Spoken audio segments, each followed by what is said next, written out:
I'm Angela from Redwood City. I'm a lawyer, a grandmother, a mother, and a wife.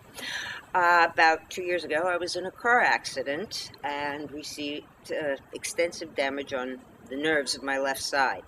Since then, I have undergone numerous surgeries, physical therapy, and every other conceivable treatment, from acupuncture to deep breathing, in an effort to relieve the pain. I have spent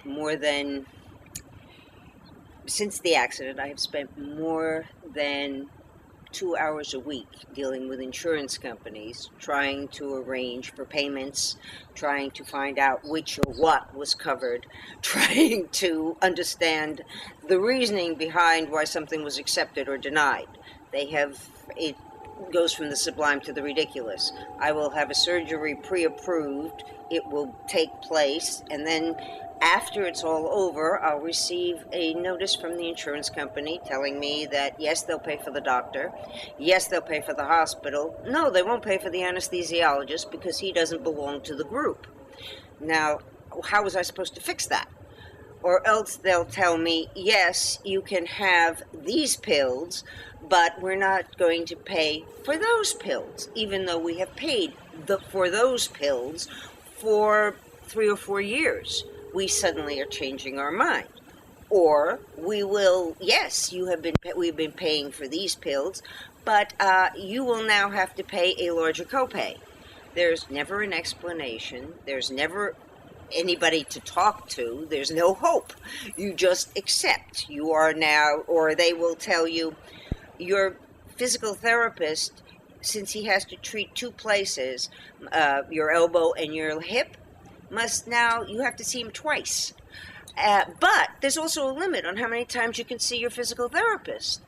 But God forbid he should treat your elbow and your hip at the same visit. He has to spend all of his time figuring out how to bill it.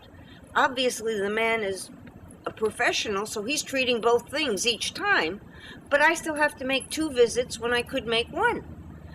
And I still have to, and that means that I'm going to have a shorter time of physical therapy, and or else I'm going to have to pay for it. This argument about choice, you have no choice. If you don't have the correct doctor at the correct time, well, you're out of luck. If you have a specialist that is the specialist, you have to beg, plead, threaten before they'll let you go to them. I had to have back surgery, and there was one man in UCSF who could do it with with minimal invasiveness. The doctor who did other surgeries refused to do it because he said it was too big a job and he would cause too much damage. This was the only doctor that would do it and could do it and let me out in 24 hours. The other way, if I went to the other surgery, it would have been 6 days in the hospital. They didn't want to approve him. That was the operation for which they wouldn't pay for the anesthesiologist. I don't think I would have gone to the surgery without anesthesia. I'd like to see somebody else try.